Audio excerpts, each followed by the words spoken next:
અંશ પિંડ બ્રહ્માંડ બંધથી ન્યારો છે. ખરું?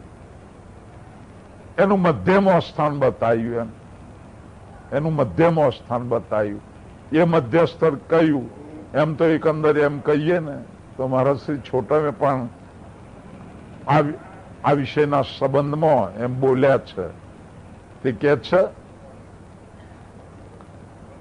પદની અંદર કહ્યું, જુઓ ને ભાઈ જગત જેને કર્યું તે કર સતગુરુ ને હાથ રે, રણ થોરીને સાણસી સરજો છે કરતા એ સાથ રે, રણ કરી ઓહંકારની સોહંગ થોરી છે સાર રે.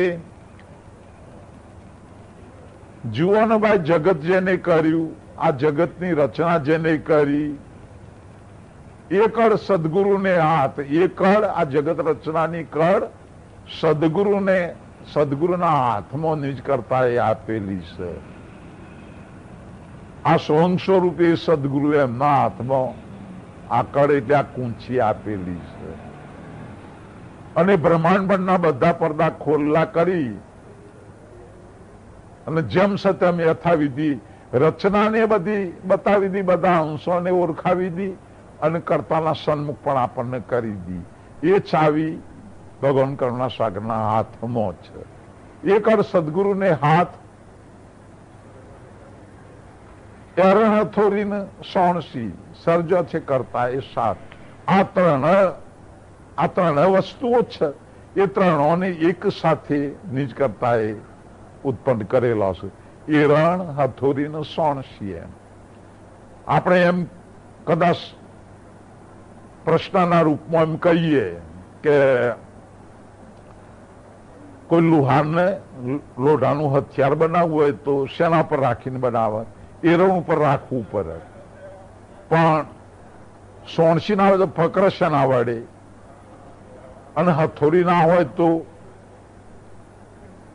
ટીપસ શેના વડે એનું ઘાટ બનાવવા માટે.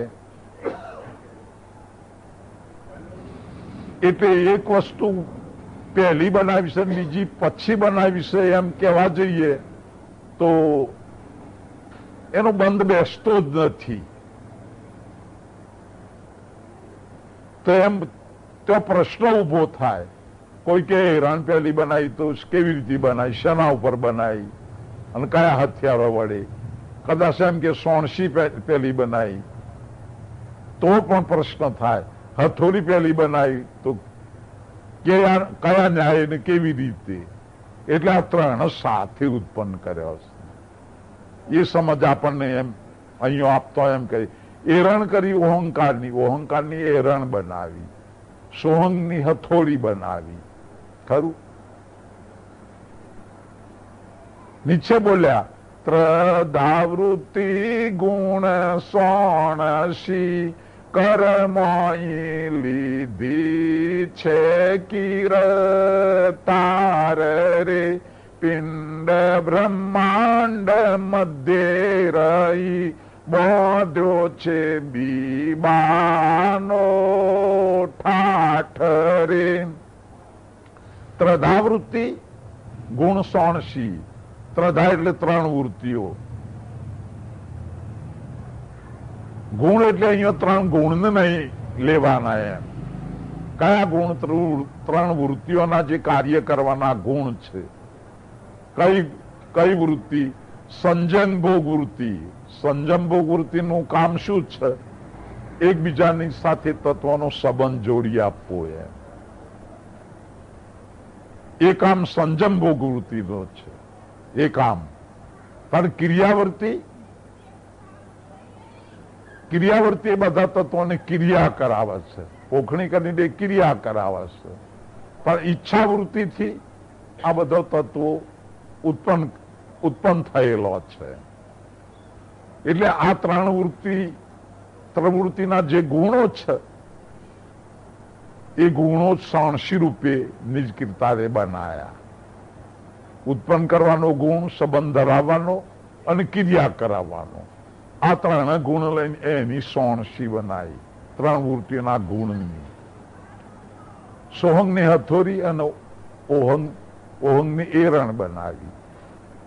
પેલા ત્રણ વૃત્તિના ગુણરૂપી સોણસી વડે પકડી અને આ બધા વૈરાટની આદે અનેક ઘાટો બનાવ્યા છે. એ ક્યાં રહીને? પિંડ બ્રહ્માંડ મધ્ય રહી બાંધ્યો છે બીબાનો ઠાઠ. પિંડ બ્રહ્માંડ ત્યારે જયારે રચના જ નહોતી કરી તો પિંડ બ્રહ્માંડ એવું નામ કઈ રીતે આપ્યું? પિંડ બ્રહ્માંડના મધ્ય બેસીને આ વૈરાટ સહિત આ બધા શરીરોના ઘાટ એમને ઘડેલા છે. તે કેવી રીતે? ચૈતન જડ એક રસ કરી પ્રથમ રચ્યું છે વૈરાટ રે, અકળ કરા છે આપની ઉપજેલું કરે છે ફોકરે. અહીંયા કે છે ચૈતનતા અને જડ તત્વો એ બંને મિશ્રણ કરીને એક રસ બનાવે. જેમ આપણે કે મકાનની દિવાલનું બાંધકામ કરવા માટે અમે સિમેન્ટની રેતી બે ભેગો કરીએ, પણ પાણી ના હોય તો એક રસ થાય? એટલે પાણીની જરૂર પડે જ તારે એ માલ બને. એમ આ તત્વો છે બધો રેતી જેવો છે. માનો એ બધો રેતી જેવો જ છે. ત્યારે એની અંદર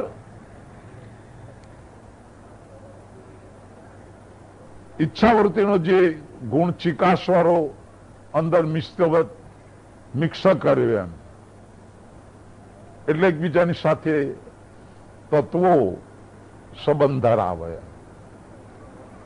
અને ચૈતનતા એટલે જેને આપણે જડ ચેતન એવું કહીએ છીએ ને, એ અંશને ઉદ્દેશીને અહીંયા કહેવામાં આવ્યું નથી.